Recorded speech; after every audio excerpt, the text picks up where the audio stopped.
Bom dia, irmãos. Que a paz de Cristo esteja em nossos corações.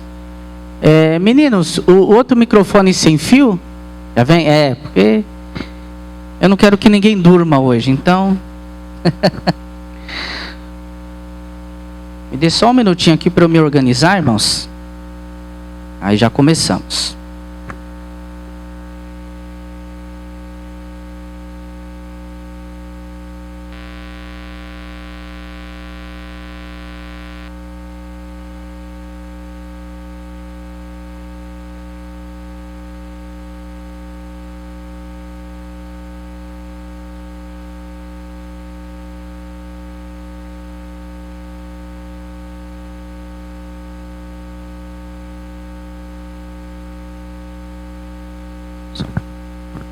Agora deu. Então hoje nós vamos para a última parte do nosso estudo de bibliologia. Eu lancei lá alguns questionamentos no grupo. Dentro do estudo, provavelmente essa seja a cereja do bolo, né? Pela expectativa do que as pessoas têm. E também por as questões que envolvem, né, essa parte. Mas antes de falarmos sobre isso, eu quero fazer algumas perguntinhas da aula da semana passada. Então, quem não esteve presencial, está gravado lá no YouTube. Creio que nenhum de nós terá dificuldade para responder as perguntas fáceis que eu fiz para essa semana. Semana bem misericordiosa. Eu vi aqui pelas perguntas aqui. Então, na semana passada nós estudamos sobre o cânon do Novo Testamento. Foi isso? Confere, né? Então, vamos lá, né? Qual que é a primeira pergunta? E a resposta está em vários parágrafos do estudo, só não vale colar, viu, Mary Jo? A primeira pergunta é: qual a necessidade de um cânon para o Novo Testamento? Tinha uma situação lá, e aí essa situação foi se desfazendo, então houve a necessidade de um cânon. Eu já estou comentando demais, tá fácil, né? Sem cara de ué. Eu vou ter que voltar com essa caixa de bombom toda para casa? Uma caixa e meia. De tão fáceis que estão as perguntas. Ninguém quer nem chutar para eu poder falar não, não é? Pois não.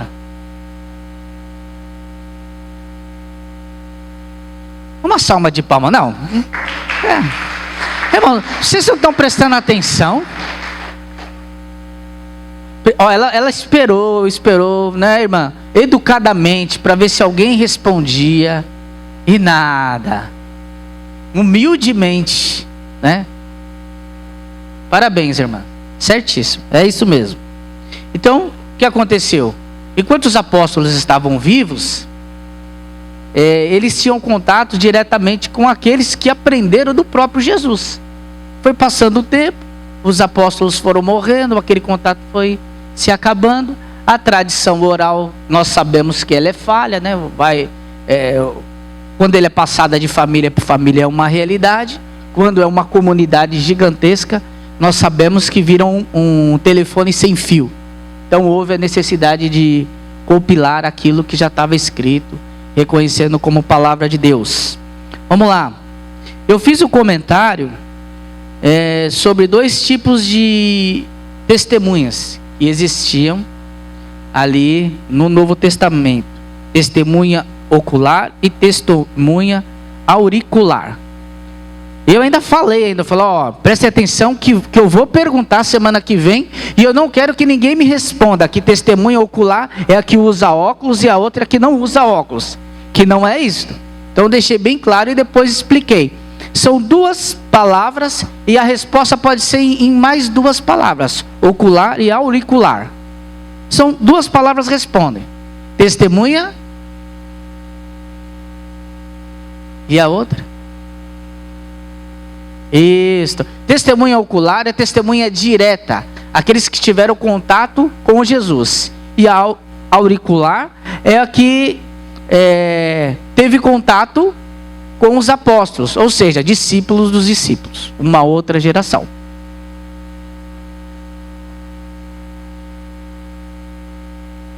Isso, exatamente.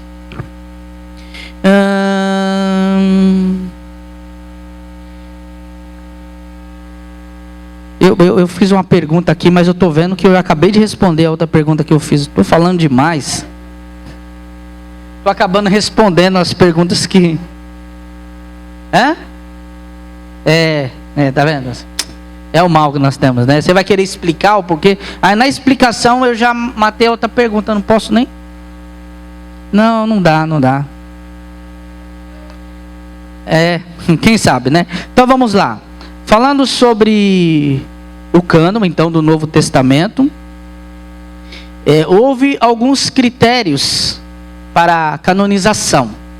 Eu coloquei 6. Quem conseguir me dizer 3, já está bom demais. Então 6. Tem 6 lá. Se vocês não responderem, a irmã Iracema, ela vai aguardar educadamente e vai fazer vocês passarem vergonha.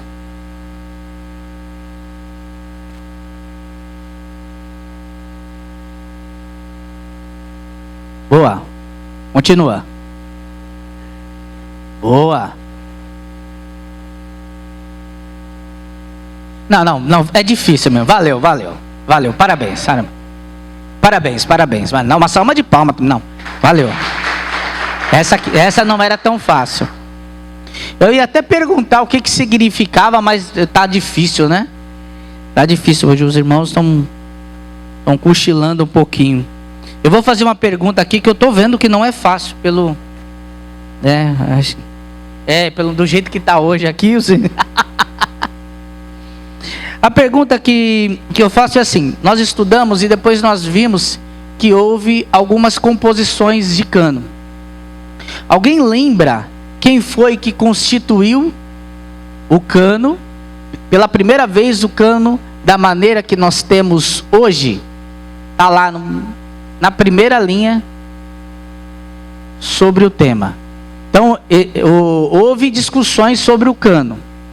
E houve uma primeira composição igual ao que nós temos com os 27 livros. Não estou nem perguntando a data, só o nome do cidadão, para ficar fácil. Atanásio. Parabéns. Não, uma salva de palmas para B também. Agora nós batemos palma para um, nós vamos bater para todo mundo, né? É justo. E a pergunta não era tão fácil. Se alguém conseguir responder o período, aí não dá, aí vale 2 bombons, né? O período. Lembra, B? É quase. Isso, exatamente. Não, pode voltar lá. Não, pode voltar. Na Páscoa de 367. Eu só espero que ela não esteja com uma folhinha ali na mão, né? Copiando. Mas a Sônia já está fazendo essa auditoria. Irmãos, eu não fiz muitas perguntas para essa semana, porque eu sei que nós temos um tema aqui para evoluir. E esse tema de hoje, essa parte, ela tem 5 tópicos. Tá bom? Então é um pouquinho mais extensa. Então, sem mais delongas, parabéns aos irmãos que estudaram, que ganharam bombom. Dê para o seu neto, para o seu filho, para o seu bisneto, né? Divida aí com a namorada, com o namorado, enfim, para não ter diabetes e depois colocar a culpa no pastor. Mas nós vamos falar aqui hoje sobre alguns outros pontos indispensáveis sobre o tema da bibliologia. E falaremos hoje sobre revelação, inspiração, iluminação. Aliás, quem nunca ouviu falar nesses termos, pode se manifestar aqui só para eu saber, tá bom? Todo mundo já ouviu falar o que é revelação, inspiração, iluminação? Iluminar é quando a gente acende a luz, é isso? Vocês estão sabendo bem, né? Então vamos lá.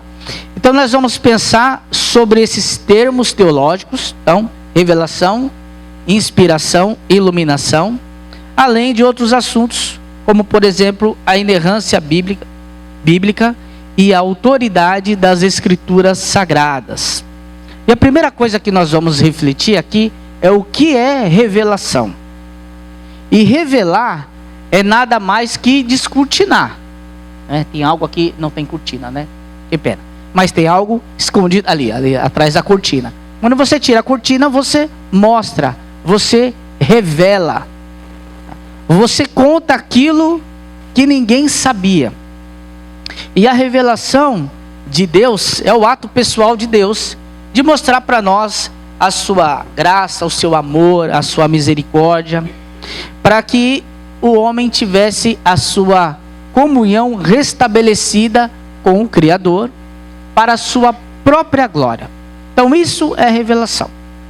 E essa revelação aconteceu ao longo da história. Veja que o autor de Hebreus escreve no capítulo 1, versículo 1 e 2. Havendo Deus antigamente falado muitas vezes e de muitas maneiras aos pais, pelos profetas, nestes últimos dias a nós nos falou pelo Filho, a quem constituiu herdeiro de todas as coisas e a quem fez também o mundo. Então aqui o autor ele mostra que antigamente, na antiga aliança, Deus já falava por meio dos profetas, falava aos patriarcas, aos primeiros homens, e nos dias atuais tem nos falado por meio do seu Filho. Qual que é a conclusão disso? Nós vamos deixar mais para o final. A revelação, ela é absolutamente necessário para que o homem conheça a Deus. Por quê? Irmãos, Deus é um ser transcendente. Ele é infinitamente maior e superior a nós. Então, quando nós pensamos na nossa relação de Deus, nós temos que lembrar que Deus é o Criador e que nós somos as criaturas, mesmo sendo filhos de Deus. Que Deus é um ser infinito, portanto todo-poderoso e detém toda a sabedoria, e nós somos seres finitos. Então existe uma diferença gigantesca entre nós e Deus. Por isso a revelação da parte de Deus, ela é absolutamente necessária. Uma vez que se Deus decidisse não se revelar a nós não teríamos nenhum conhecimento sobre Ele. Então, Deus não é igual uma ciência que eu estudo, e enfim, passo a ter um conhecimento. Tudo partiu do princípio em que Deus decidiu se revelar a nós. A partir daí sim, nós tivemos condição de conhecer quem é Deus. Tudo bem até aí? O Salmo 119, versículo 6, ele diz assim, o salmista, ele contando, um salmo bem bonito, só que não é 119, é 129, né? Ele diz, Senhor, tu me sondas e me conheces, sabe o meu sentar, o meu levantar, ainda que não tenha uma palavra na minha boca, o Senhor já conhece. Então ele fala sobre os atributos de Deus. E aí no versículo 6 ele diz assim, tal conhecimento é maravilhoso demais para mim. É tão alto que eu não posso atingir. Quando ele está falando do conhecimento de Deus, ou de quem é Deus, o salmista chega à conclusão de que ele não pode atingir.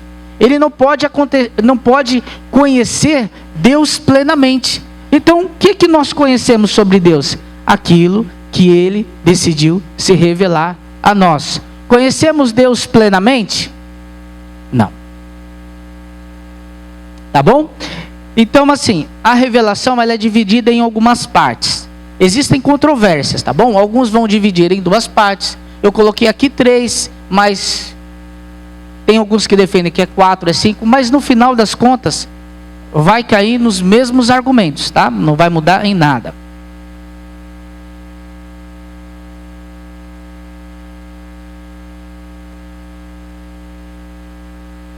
Então, eu separei aqui como primeiro a revelação geral. O que é essa revelação geral? É a maneira que Deus se faz conhecido pela humanidade por meio da natureza, daquilo que o Senhor fez, daquilo que nós podemos contemplar.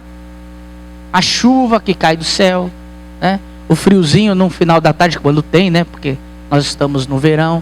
Aquele vento que sopra, o sol que brilha sobre nós. Então, nós temos vários exemplos de que Deus se manifesta para nós de maneira geral, por meio da natureza e por meio da sua criação também. Tudo que é criado, por meio dos animais, por todas essas coisas, nós conseguimos contemplar a Deus e podemos perceber que Deus existe. Até pelo nosso intelecto, né? Que nós contemplamos todas essas coisas e chegamos à conclusão que tudo isso está aqui não é por acaso. Existe uma razão. Alguém que tenha conhecimento, sabedoria, que criou tudo isso. É impossível que tudo isso existe por um acaso. Então, por meio da natureza, o homem já consegue chegar a essa conclusão. E falando sobre isso, o apóstolo Paulo, ele escreve aos Romanos, capítulo 1, versículo 20, assim: os atributos invisíveis de Deus, assim como o seu eterno poder, como também a sua própria divindade, claramente se manifesta nesse princípio do mundo, sendo percebidos por meio das coisas que foram criadas. Ou seja, nós conseguimos perceber os atributos invisíveis de Deus pelas coisas que foram criadas. E aí, se nós pegarmos o final do versículo, ele diz assim, ó: tais homens são, por isso, indesculpáveis. Irmãos, o fato da manifestação da natureza já torna eu e você indesculpável. Ah, mas eu não sabia que existe um Deus. Não. A natureza testifica sobre a existência de um Deus. Uma vez também, numa sala da escola bíblica dominical, foi perguntado: supostamente uma tribo de índios, uma civilização que vive totalmente isolada, não teve acesso ao evangelho. E aí eu li esse versículo. Nossa, mas e agora? Como é que faz, né? Eles são indesculpáveis. Por isso que nós devemos ir. Por isso que nós devemos ir. Porque a natureza já se manifesta por meio dessa revelação geral, que faz com que tenhamos o entendimento sobre a existência de um Deus. A revelação moral. Então, o que é a revelação moral? Ela é bem semelhante à revelação geral. Alguns vão colocar essas duas revelações juntas, vão entender que é uma coisa só. Mas eu fiz questão de separar, porque eu acho que faz mais sentido deixarmos separados. Mas o que ela é na prática? Ela é a capacidade do homem, por meio da sua consciência, entender o que é certo e o que é errado. Essa é a revelação moral. Então tem coisas, irmãos, que nós fazemos ou nós deixamos de fazer, sabemos que é certo e que é errado, mesmo que não haja uma lei específica dizendo: olha, fazer isto é certo ou errado. Dar um peteleco na cabeça do teu irmão mais novo é errado. Precisa de uma lei? Não, nós sabemos. Se você faz, mas você faz sabendo que está errado. Não é isso que acontece? É isso, nós sabemos se está certo ou está errado, não. Então existe uma consciência, uma ética interna nossa, que já rege algumas regras, e isso nós chamamos de revelação moral. Tá bom? Para essas coisas, o apóstolo Paulo também explica sobre a existência em Romanos capítulo 2, versículos 14 e 15. Para não ficar muito extenso no papel de vocês, provavelmente esses textos só coloquei a referência, tá bom? Então eu estou lendo aqui, mas pode acreditar, pode abrir a Bíblia, está escrito.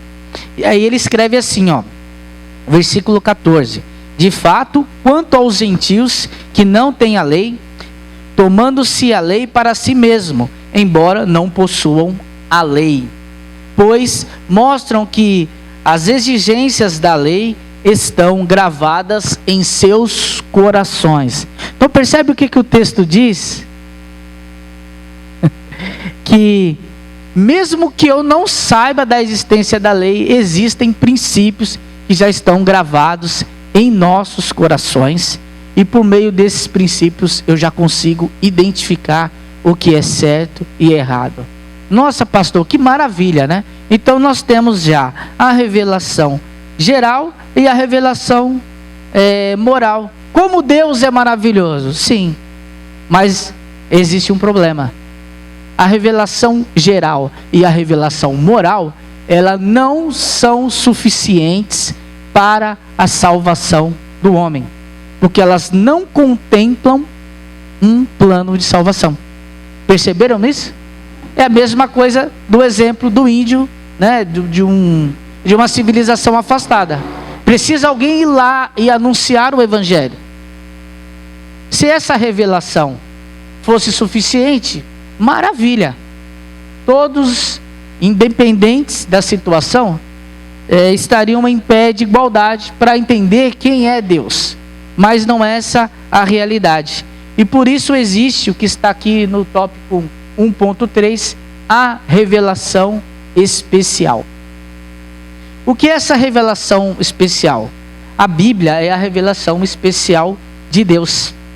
Porque nela possuímos a oportunidade de conhecer o Senhor e aceitar a vida eterna que nós temos recebido por meio do seu Filho Jesus Cristo. Então, de todas as revelações que nós temos, não há dúvida que a revelação especial é a mais importante. Por quê? Por meio dela nós temos essa condição de conhecer o Evangelho. Se nós estamos aqui hoje reunidos, se nós um dia tomamos a nossa decisão por meio da salvação em Jesus Cristo, é pelo fato de tomarmos o conhecimento dessa revelação especial. E ela é indispensável para a salvação. E nós temos alguns motivos, aí temos algumas referências. Eu vou pedir para o Lucas nos ajudar então com o microfone. E aí o irmão que quiser ler João 17:3, já se manifesta aí que o Lucas vai levar o microfone para que tenhamos o texto gravado na transmissão.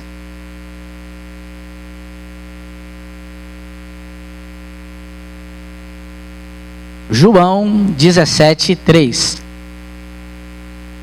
Dou-lhe uma, dou-lhe duas. Ali. E aí, já vai olhando, já deixa Deus falar o seu coração, já vai escolhendo o texto que você quer ler, já abre aí, tá bom? E a vida eterna é esta, que te conheçam a ti, o único Deus verdadeiro, e a Jesus Cristo, a quem enviaste. Portanto, a revelação especial, ela é redentiva, porque por meio dela nós conhecemos a oportunidade de termos a vida eterna em Jesus Cristo. E ela também é gradativa e progressiva. Para esse aqui, podemos ler apenas 2 Timóteo 2,15, já é suficiente, tá bom? Alguém encontrou? Senão eu vou recitar aí.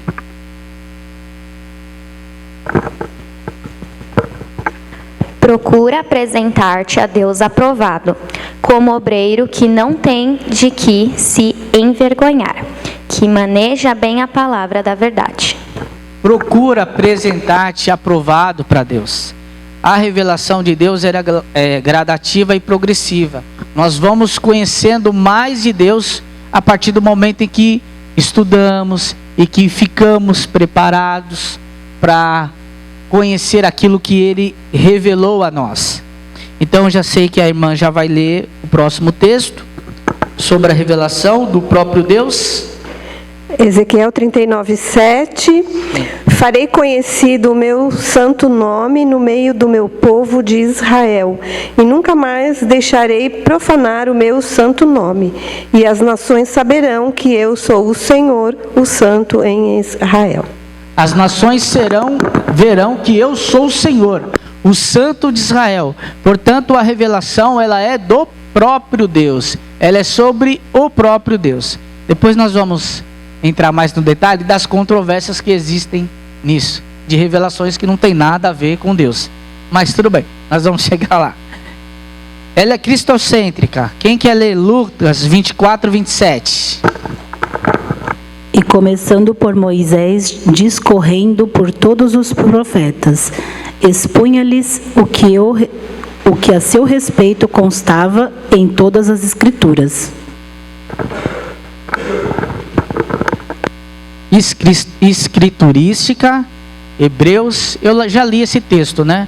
Que antigamente Deus falava muitas vezes por meio dos profetas, e hoje Ele nos fala por meio dos seus filhos. Então, escriturística é isso. A revelação, ela está registrada nas Escrituras Sagradas.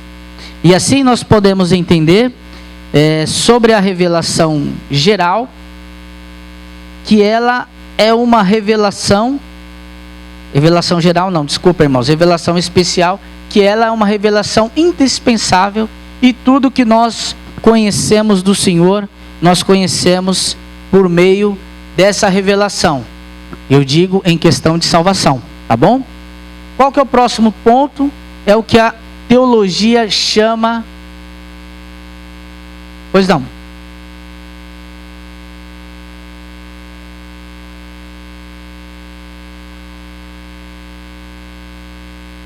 Desculpa, não entendi. Um convite divino.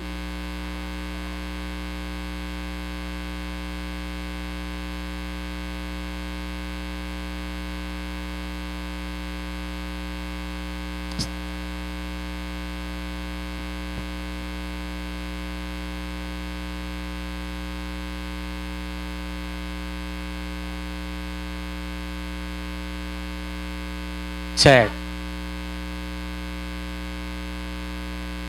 Exatamente. Eu tenho a opção de ter esse relacionamento com Deus ou não. Eu posso simplesmente não querer ouvir. Não permitir nem que a irmã me evangelize. Desculpa, eu não quero ouvir. Mas ela está disponível. Mas é isso mesmo. Na prática é exatamente isso que a irmã falou. Tá bom? Eu ainda vou falar sobre a revelação, tá bom? Então, calma, né? Nós vamos chegar lá. Eu sei que eu fiz uma pergunta ali que requer resposta. Então, vamos lá. Inspiração. Então, o que é inspiração? Inspiração é a atuação do Espírito Santo na vida do homem de Deus para escrever o conteúdo revelado pelo Senhor. Então, isso é inspiração. É bem parecido, mas não é a mesma coisa.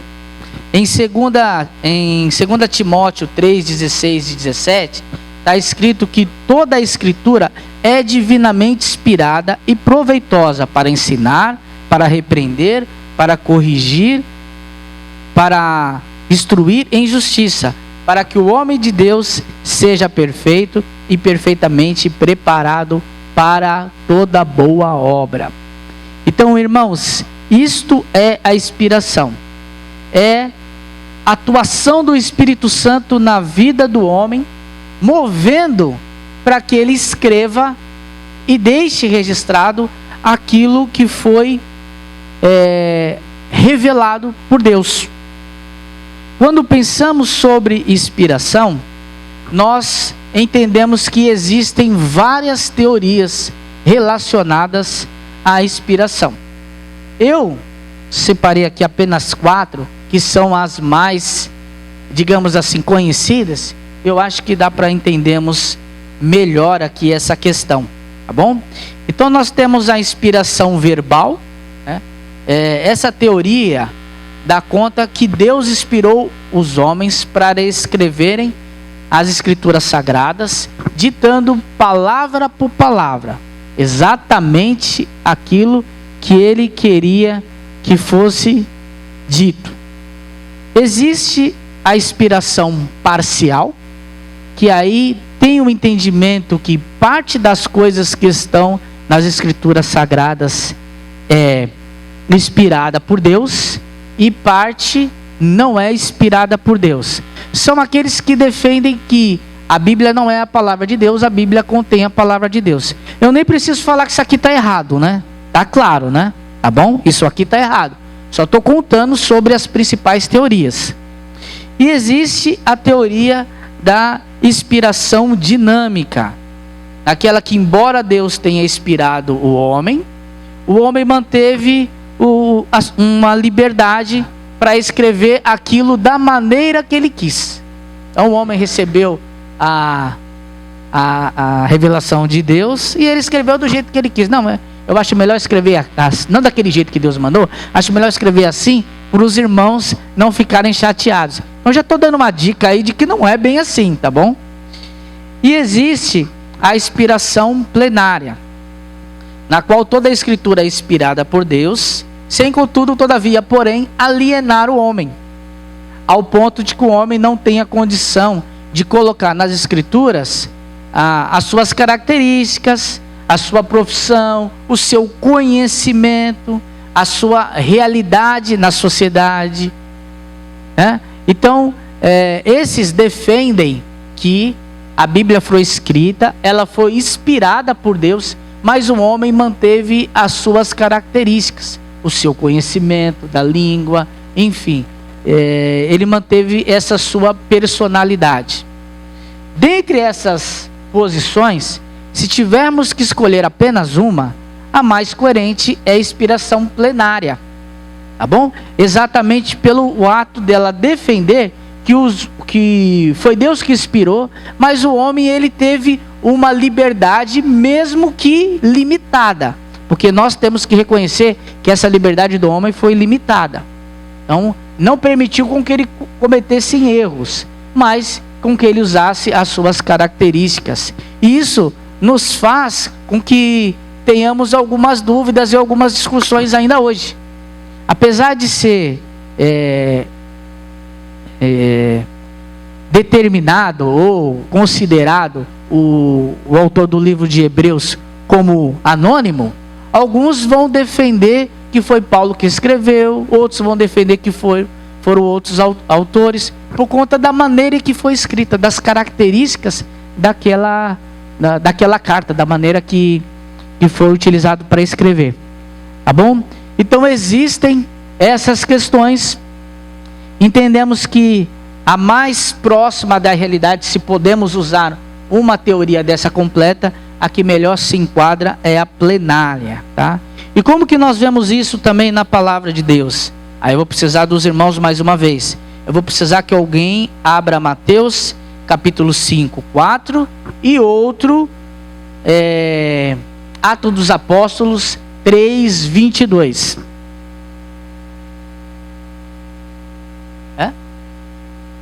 Mateus 15, 4.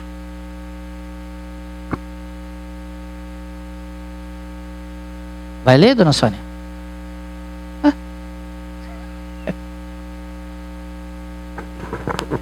Pois Deus ordenou: honra teu pai e tua mãe, e quem maldisser o seu pai ou a sua mãe certamente morrerá. Aqui Jesus disse sobre um texto que nós encontramos em Êxodo e encontramos em Deuteronômio. Em Êxodo, ele faz parte dos 10 mandamentos, né? Que alguns vão defender que Deus escreveu com o próprio dedo, mas também está escrito em Deuteronômio. Então, podemos dizer que quem escreveu? Moisés. Moisés também escreveu isso, certo? E aqui, Jesus está dizendo que foi Deus que escreveu. Agora vamos ver o texto de Atos, interessante.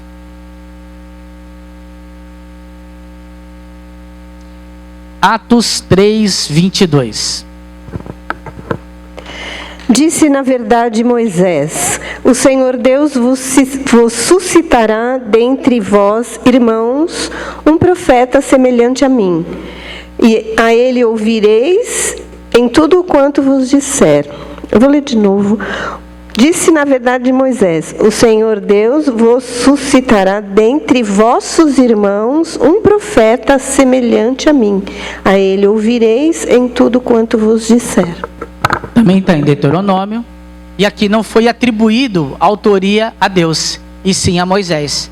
Mas sabemos que, de certa forma, existe a participação dos dois. Deus como autor, que revelou e inspirou, e Moisés, que na prática escreveu. Então, por isso, nós entendemos que a questão da inspiração plenária, ela está mais de acordo com aquilo que a Bíblia nos ensina. Mas não é exatamente como diz a inspiração parcial ou a dinâmica, de que parte é inspirado, parte não, de que o homem escreveu da maneira do que ele quis, porque não é assim que procedeu. Nós vemos o que Pedro escreve na sua segunda carta, capítulo 1, versículo 20 e 21, quando ele diz assim, nenhuma profecia da Escritura é de particular interpretação, porque a profecia nunca foi produzida por vontade de homem algum, mas os homens santos de Deus falaram inspirados pelo Espírito Santo. Então aqui nós vemos e deixamos bem claro, o homem está lá? Tá. Ele possuía uma certa liberdade? Sim. A sua maneira de escrever, de se manifestar, tudo isso foi preservado, mas deixando bem claro que ela não foi produzida por vontade humana. Ela foi produzida pelo Espírito de Deus, que moveu os homens a escreverem aquilo que foi inspirado por Deus. Tudo bem? Então vamos lá. Sim.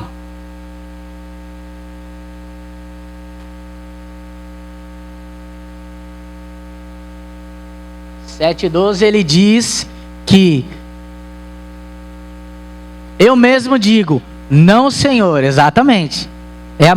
Defendo a mesma ideia. Aí, o apóstolo Paulo, em 1 Coríntios 7, de versículo 12 em diante, ele está falando sobre casamento, sobre divórcio, etc. Então ele tem uma orientação, se você puder se manter solteiro, mas digo eu e não o Senhor. Depois mais para frente ele diz, mas suponho possuir o Espírito Santo. Entendeu? Então é exatamente isso. Ele escreve da maneira que ele entende, porém possui uma limitação, a qual não lhe permite cometer erros. E o comentário que ele faz, ele justifica dizendo que possui o Espírito Santo, e a gente sabe que é um comentário que não é contrário à vontade de Deus que nós aprendemos nas Escrituras. Isso deixa bem claro que existe sim a influência humana nas Escrituras Sagradas, tá bom? Mas sempre temos que entender que ela é limitada, porque senão essa fala de Paulo, ela entra em contradição ao texto que eu li de Pedro agora. E até por isso Paulo, quando registra, ele deixa bem claro, digo eu e não o Senhor, mas depois ele completa, receio possuir o Espírito Santo. Tem dois textos em 1 Coríntios que Paulo faz essa colocação. Um é em 1 Coríntios 7:12, que a irmã citou, e outro, se eu não me engano, é no capítulo 14, que ele faz uma citação semelhante. Eu não lembro agora exatamente qual que é o versículo. E aí no final ele diz, mas suponho possuir o Espírito Santo. Então, isso acontece, e isso deixa bem claro que o homem possui sim participação nas Escrituras, né, de acordo com as suas características. Beleza? Podemos avançar então para a iluminação? Então, o que é iluminação? Após o contato do homem com as Escrituras Sagradas, a iluminação é o auxílio que o Espírito Santo dá, a fim de que esse interprete e que já está divinamente revelado. Então, o que acontece na sequência? Primeiro, o homem recebe a revelação. Depois, ele registra, que é a inspiração. E depois, o que nós recebemos? A iluminação.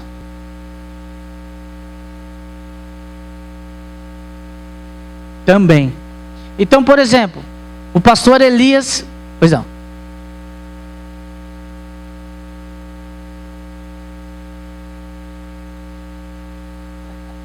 Boa. O pastor Elias, ele fez um comentário assim: às vezes um irmão escreve uma bela canção e alguém vai dizer, ele foi inspirado por Deus. Eu vou pedir que os irmãos, eu nem terminei esse tópico aqui, eu vou pedir que os irmãos respondam, tá certo ou tá errado? Tá errado, porque ele foi iluminado.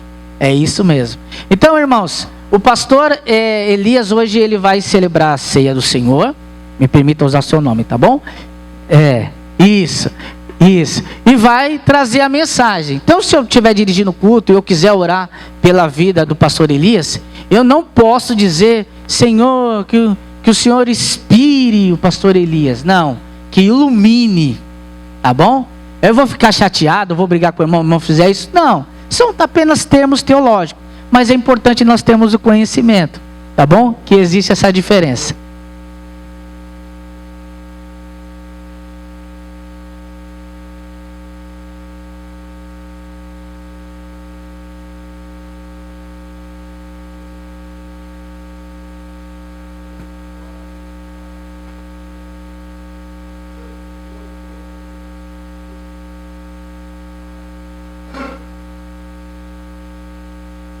Graças a Deus que nós somos iluminados.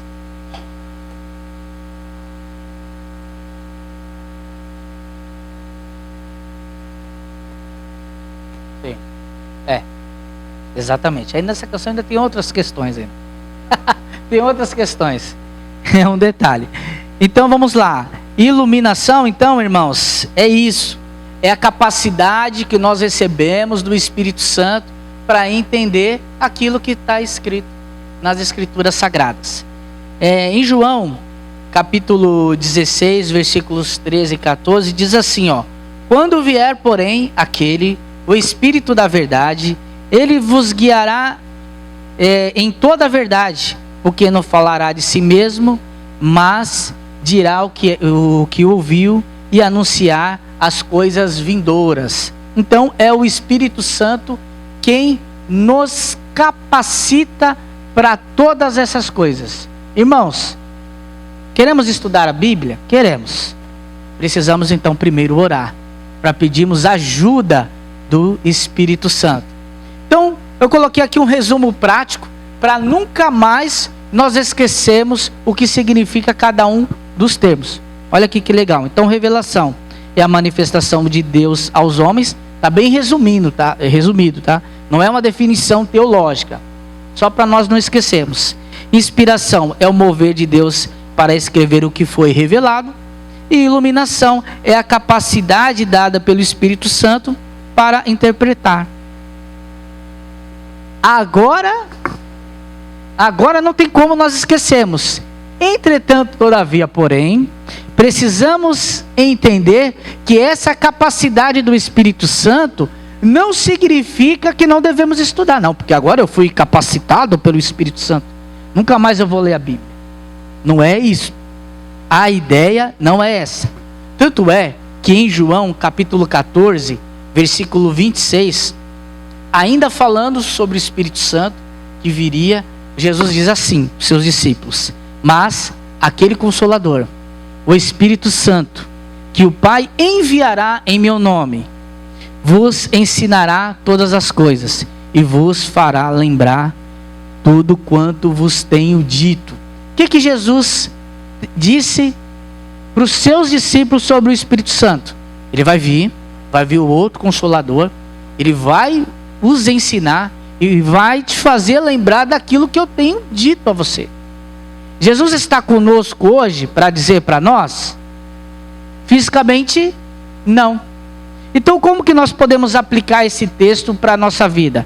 Dizendo que o Espírito Santo nos capacita e nos faz lembrar. Nos faz lembrar do quê? se você não estuda, se você não lê a Bíblia a semana inteira? Não vai lembrar. Entendeu? Que existe uma responsabilidade nossa. Como que eu vou lembrar daquilo que eu não sei? Me explica aí. Não dá. E naquele momento que nós estamos no nosso trabalho, em que a pessoa precisa de uma palavra de consolação, tem um salmo, eu não lembro, não sei. E agora? Espírito Santo me capacita. Não vai rolar. Quando o TJ bater na sua porta e falar para você que Jesus é um Deus menor, que Jesus é um Deus pequenininho e que o Pai é um Deus maior, aí você não vai conseguir refutar. Por quê? Porque você não estudou sobre a divindade de Jesus, você não leu, você não aprendeu sobre a Trindade, né? Que nós vamos, quando ele disser para você que nós vamos morar na terra igual minhoca, e que só os 144 mil primeiras testemunhas de Jeová vão para o céu, você também vai precisar engolir. Você também não estudou quando nós fizemos os estudos aqui de Apocalipse. Então, irmãos, não é uma adivinhação que o Espírito Santo vai dar na nossa mente por meio da nossa negligência. Não é isso. Ele nos capacita, mas para isso precisamos nos preparar para entendermos que o Senhor está conosco, sim, e que nós temos auxílio do Espírito Santo, mas precisamos também nos dedicar. Tudo bem então até aqui? E agora vamos voltar mais um pouquinho sobre a revelação. O que acontece hoje sobre a revelação? Que é o ponto dos três, é o principal. Nós não ouvimos falar por aí, ou ouvimos pouco, sobre iluminação ou sobre inspiração. Ouve-se mais falar sobre revelação.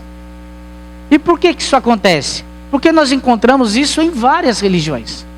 Todas as religiões falam sobre revelação. Até aqueles que não se dizem religiosos. Então, você vai numa cartomante, né? Ela vai apresentar para você uma revelação, vai te falar, vai te mostrar o seu futuro, né? Ou então dar a mão para a cigana ler, olha, você vai se casar, vai ter tantos filhos, vai ser calvo com 35 anos, né? E aí, um monte de coisa. E aí nós ouvimos e ficamos ansiosos por essas coisas. Mas, irmãos, como foi lido em Hebreus, capítulo 1, versículo 1 e 2, em que o autor diz que Deus, primeiramente, falou aos pais, pelos profetas, e que nos dias atuais tem nos falado por meio do seu Filho. O que ele está dizendo é que Jesus é o ápice da revelação de Deus. O que o autor ali de Hebreus está querendo dizer é que assim, não existe nova revelação sobre doutrina, sobre igreja, sobre salvação. Não existe. A revelação já está aí. Nós já temos a revelação completa de Deus. Ela foi manifestada em Jesus Cristo e terminou de ser escrita pelos seus apóstolos por meio desse processo aqui que nós apresentamos para os irmãos. Então, irmãos, se nós formos em alguma igreja e a pessoa dizer para nós que ela foi levada ao céu, foi levada ao inferno, como alguns costumam dizer, né? E viu tal coisa, e aprendeu, e conseguiu perceber isso, e dizer que o céu é assim, é assado, e que a vida é eterna e a salvação é de outra maneira, essa pessoa está indo contrária às Escrituras Sagradas. Posso dizer tranquilamente, sem medo de errar. Agora eu vou ser sincero, viu, irmãos?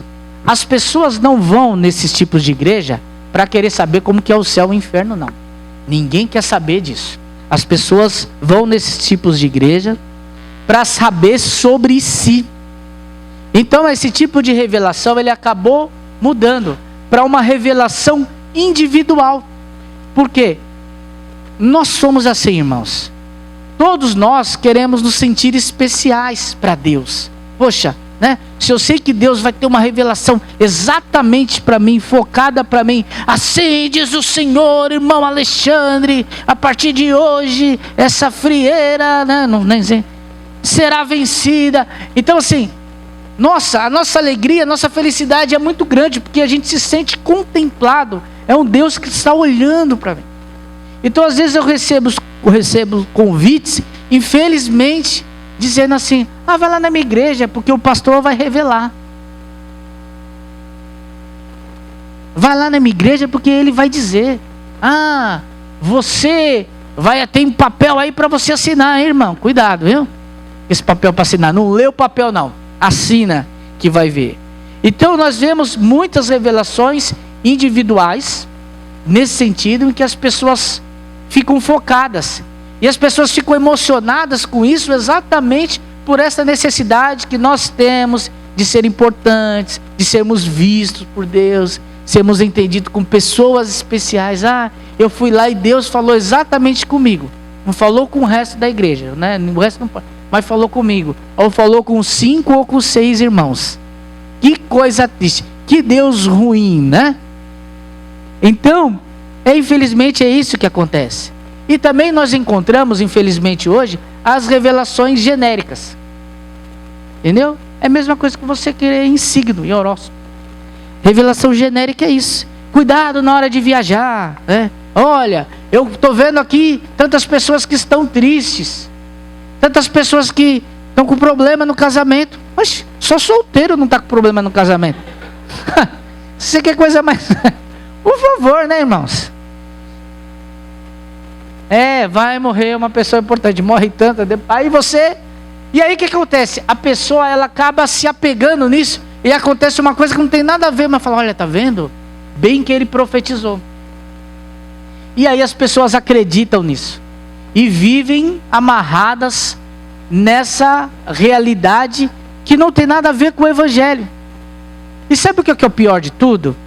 Que se eu fizer uma revelação para nossa irmã Mary Jo: olha, mas vai vencer, vai conseguir, não sei o que lá, o céu vai se abrir, e não acontecer, a culpa é dela ainda, porque ela que não teve fé, não é minha.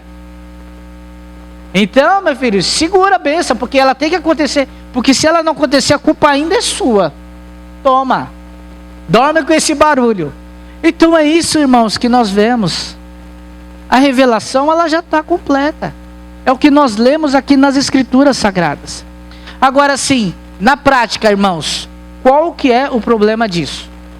Além de entendermos a questão do ego humano, de eu ir no culto porque eu serei revelado, existe a questão do culto. Por quê? Como culto cristão ele precisa ser? Cristocêntrico. Cristocêntrico. Esse é o nosso culto. Ele tem que estar voltado para Deus. Nós estamos reunidos aqui, cantamos canções, fazemos orações, estudamos a palavra de Deus, ou ouvimos uma pregação, para que o nome de Deus seja engrandecido, seja glorificado. Não é sobre mim. Quando eu vou numa igreja para obter uma revelação, então acabou. Cristo não é mais o centro do culto. O culto é para mim. Eu estou preocupado comigo. Eu não estou indo na igreja para adorar a Deus. E isso é um problema grave. E é o que geralmente acontece. Porque ninguém lembra mais do Senhor. Irmãos, se eu vou numa igreja com esse propósito, porque vai ser revelado, vai contar da minha vida no futuro, se eu devo casar ou comprar uma bicicleta, eu não estou cultuando a Deus. Isso é seríssimo. Seríssimo. O propósito está totalmente desvirtuado. Percebe como é diferente? E aí se eu começar, pastor, mas teve um caso que me falaram assim e deu certo. Não, de vez em quando erra até que acerta, é igual matemática. Você vai errando, uma hora pode dar certo. Mas assim, isso é relógio parado, exatamente. Uma hora a hora vai dar certa. Irmãos, eu tive algumas revelações na minha família, sim, só desastre. A primeira começou na gestação da Sônia. O irmão chegou, colocou a mão na barriga dela e falou: esse vai ser um grande varão, e não sei o quê, e ele vai pelos mundos, e pelas terras, e em todo lugar vai anunciar o evangelho, e milhares de pessoas. Gente, não é todo mundo que vai ser o Billy Graham. Para com isso. E era uma menina, o varão era a Júlia. E o pior é que a Sônia, ao invés de ficar quietinha, ela não tem freios na boca. Pior de ficar quietinha e não fazer o irmão passar vergonha, ela podia ter ficado, tá bom, irmão, Deus abençoe. A gente já sabia, já estava quase nascendo. Ela falou, não, é uma menina. Aí o irmão ficou todo sem graça. De repente, né, não sei. Ele ficou todo sem graça. Ele não sabia onde enfiava a cara, de tanta vergonha. Mas é o quê? Já está movido pelo emocional. Então ele acha que a pessoa quer ouvir aquilo, então ela ouvir isso.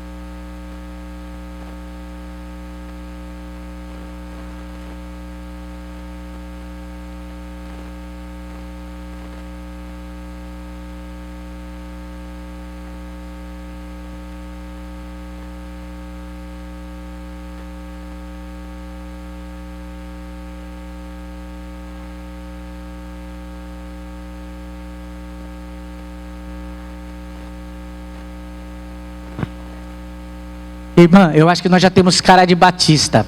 E aí o pessoal fica com medo de revelar a gente e tomar uma bordoada e ficar com vergonha depois. Pode falar, irmã.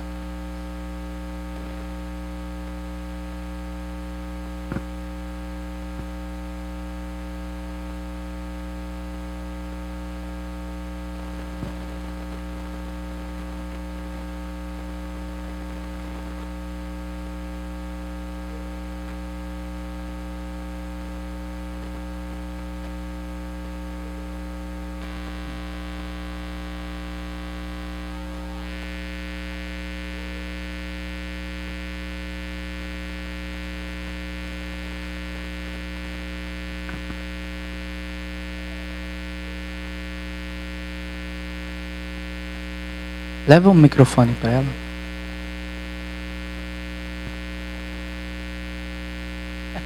Às vezes a gente ouve uma coisa e não tem coragem de contestar.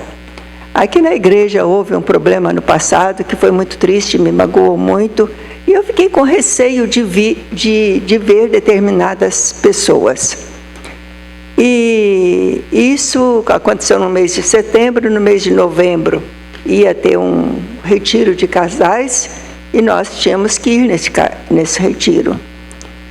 Era programado, tudo muito planejado, e não podia cancelar simplesmente um retiro de casais de última hora. E quando a gente estava quase chegando no local do retiro, o irmão já tinha ido lá e voltado e falado assim: se prepare para o que vocês vão ver. Se prepare para o que vocês vão ver. E aquilo já me colocou em alerta. E quando a chegada era a recepção de pessoas que tinham magoado muito, não só a mim, mas a igreja toda. Porque há mágoas quando ela é só pessoal para mim, né?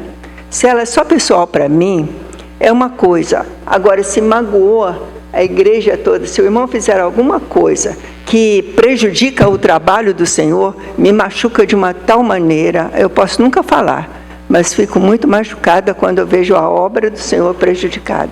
E eu estava nessa situação. Quando eu cheguei no acampamento, no local do retiro, que eu vi os receptores, eu me assustei muito. Me assustei muito e não conseguia rir, não conseguia abraçar. Aquela Iracema tinha morrido lá embaixo, quando me falaram que eu ia receber o que eu ia ver. E aquilo já preparou para, quando eu ver, eu me desviar e não cumprimentar. E aí houve uma reunião de oração, em grupos, né?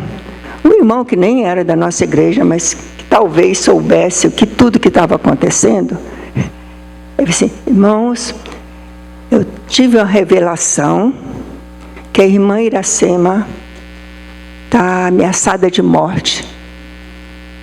E é muito triste, mas eu quero uma palavra de consolo. Aí eu fui lá e derrotei os anjos, o Espírito Santo do Senhor derrotou os anjos, e a irmã Iracema não vai morrer dessa vez. Aquele momento me acalmou. Não, estou triste, minha irmã morreu. Quando foi em abril, isso no final de ano, em abril eu descubro que estava com câncer. Eu falei assim, é agora, a oração não foi poderosa e eu vou morrer. Eu disse, eu nem vou falar, nem vou falar, porque se essa morte está prevista por Deus, que ela aconteça. E se eu contar aos irmãos que eu passei todo o processo sem eu me preocupar com a minha vida, porque a minha vida estava certa que eu ia morrer. Mas muitas pessoas oraram por mim e eu sei que Deus realmente desfez o projeto de morte.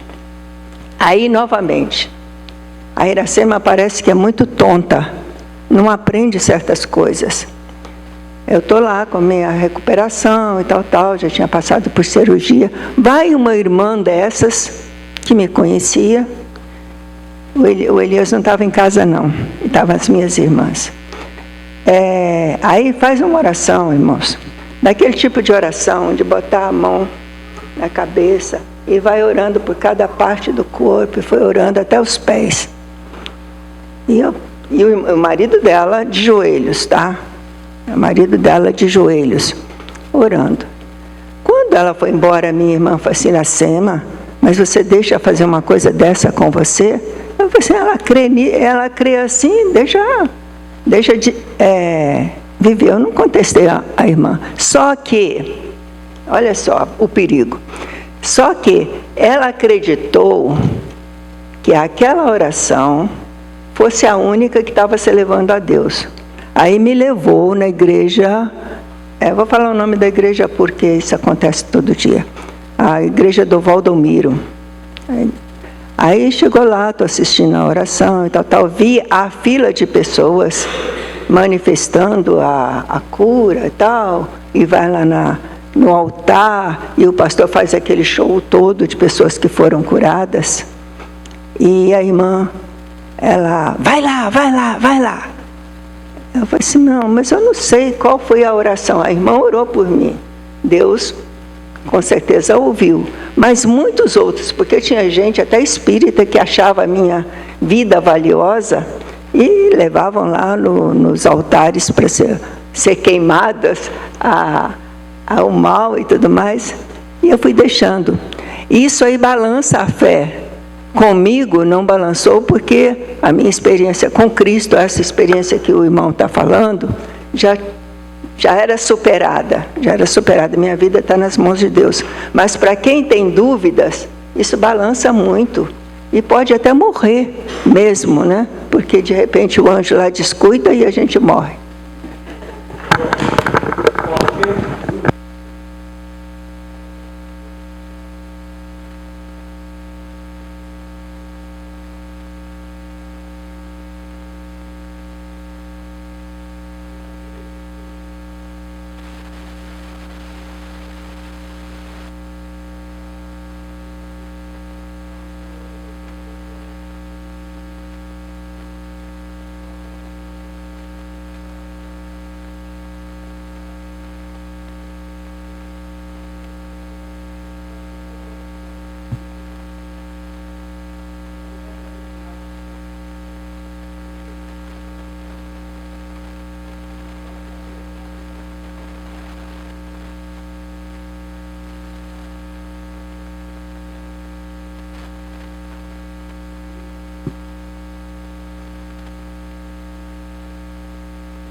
Irmãos, falta só mais um pouquinho para eu terminar, tá bom? Então tenha mais um pouquinho de paciência que a gente já desce para o nosso café. Por isso, eu já tinha sugerido para que não tivesse a divisão de classe. Porque eu sei que o tema é interessante, que os irmãos gostam de comentar, tá bom?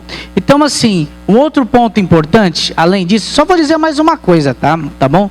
Na minha família, tivemos mais 3 casos desse, que foi a doença dos meus avós e do meu tio. Nos 3... nós recebemos a revelação, nós assim, a família, tem o pessoal que é adepto a esse tipo de religião. Eu falo cristã, tá bom? São cristãos. E aí disseram, não vai morrer, porque o Senhor tirou do caixão que eu vi, que estava morto, mas o Senhor reverteu. Nos 3 casos nós recebemos essa revelação. Mas como Deus não se deixa escarnecer, os 3 morreram, tá bom? Os 3 morreram. Meus avós morreram e meu tio também morreu. E aí eu peguei, inclusive, chamei a atenção, peguei o pessoal e falei, tá vendo? Fica trazendo esse pessoal aqui dentro de casa para falar essas coisas na frente da minha mãe, que não é cristã. Olha o que dá. Mau testemunho. Então, por favor, não faça mais isso. Deixa a pessoa morrer em paz, né? Se for para morrer. Agora, não diga que tem um poder que nós não temos acerca da morte. Tá bom, irmãos? Então lá, para concluir, o último ponto sobre a revelação. Por que eu não creio em revelação extra-bíblica? Porque se começarmos a crer nesses tipos de crenças, vai chegar uma hora que nós não vamos precisar mais das escrituras. Percebe? A escritura ela vai perder o valor. Então, Cristo não é mais o centro do culto, porque eu vou lá com a esperança de alguém me revelar o que eu faço na segunda-feira, né? Se eu pego um atestado, se eu vou trabalhar, estou esperando Deus me responder, isso no domingo. E outra, se eu tenho já um outro tipo de revelação mais atual, qual que é a tendência? Aí que eu não vou mesmo estudar a Bíblia, levar em consideração, estudar aquilo que o Senhor tem nos ensinado. Tá bom, irmãos? Então, tá aí a resposta da pergunta lá, junto com a charge que eu coloquei lá no grupo da igreja. Podemos prosseguir, então? Então vamos lá. A inerrância da Bíblia. Ela sendo inspirada, então ela não pode possuir afirmações falsas. E a gente entra naquela questão da inspiração novamente. O homem tinha uma certa liberdade, a liberdade é limitada sim, porque nós como seres humanos somos falhos e somos passíveis de erro. Mas olha o que está escrito em João 17:17. Santifica-nos na verdade, a tua palavra é a verdade. Então nós temos a própria Escritura Sagrada ratificando que ela é a verdade de Deus. E um outro ponto importante da inerrância das Escrituras, intrinsecamente falando, é que ela revela ou nos afirma, nos confirma que Deus não pode mentir. Nós vemos isso em Tito 1:2 e em Hebreus 6:18. Não vou pedir para ler, tá bom? Mas tem os textos aí. Por conta do horário eu não vou pedir. Mas nós sabemos que Deus não é homem e nem filho de homem para que possa mentir. E as Escrituras Sagradas também, ela tem toda a autoridade. Por quê? Ela é a palavra de Deus e é capaz de penetrar aos nossos corações. Isso sim. Por meio de todo o processo que nós observamos, o que pode acontecer hoje? Pode acontecer que a Escritura, que foi registrada, que é a inspiração, por meio de uma revelação que o homem de Deus recebeu, hoje ela vai ser lida e exposta pelo pastor Elias. E ele vai explicar por meio da iluminação que ele recebeu do Espírito Santo. E essa palavra pode sim falar no meu coração e falar no seu coração. Individualmente, poxa, Deus me abençoou por meio da sua palavra. Eu precisava ouvir isso. Isso é a autoridade das Escrituras. Ela tem essa autoridade, esse poder. Em Hebreus capítulo 4, versículo 12, diz assim, ó: porque a palavra de Deus é viva e eficaz, mais penetrante que espada alguma de 2 gumes, e penetra até a divisão da alma e do espírito, e as juntas e a medula, e é apta para discernir os pensamentos e intenção dos corações. Então a palavra de Deus, ela tem essa capacidade. Então, nós vamos ouvir a palavra de Deus logo mais à noite. Ela vai falar certamente ao nosso coração, porque ela é apta para isso, mas isso não é uma revelação nova. Tá bom, irmãos? Isso não é uma revelação nova. A palavra de Deus tem essa finalidade e tem esse objetivo, sim, mas o culto precisa ser cristocêntrico. Eu não posso estar aqui esperando uma revelação especial exclusivamente para mim.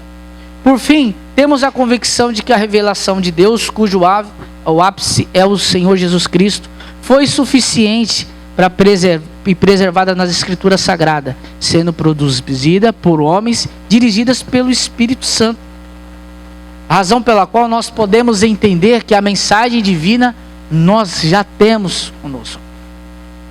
E precisamos guardar para que essa mensagem de Deus seja preservada em nossos corações. E pensando nisso, irmãos, sobre a importância que nós temos com relação à palavra de Deus e sobre a responsabilidade que ela tem dentro dos nossos corações, eu gosto muito do Salmo 119. E eu coloquei aqui 3 versículos desses salmos para recitarmos juntos com os irmãos. Não está na ordem que foram escritos, obviamente, mas isso é o que pouco importa. Então quero recitar primeiro com os irmãos Salmo 119, 105, que diz assim, vamos juntos? Lâmpada para os meus pés é a tua palavra e luz para o meu caminho. Então a palavra de Deus, irmãos, ela é a lâmpada para os nossos pés, que nos auxiliam nos nossos passos, e luz para o nosso caminho, que nos ilumina nas decisões a longo prazo. Ela é a palavra que tem essa capacidade de fazer isso conosco. Por isso precisamos preservar a palavra de Deus. Vamos lá ao próximo texto? Salmo 119, 89, diz assim: para sempre, ó Senhor, a tua palavra está firmada nos céus. O próprio Senhor Jesus disse: passarão os céus e a terra, mas a minha palavra jamais passará. A palavra do Senhor está para sempre gravada no céu. Ela não muda, ela é eterna. E por isso nós precisamos crer e preservar. Vamos lá. Salmo 119, 11.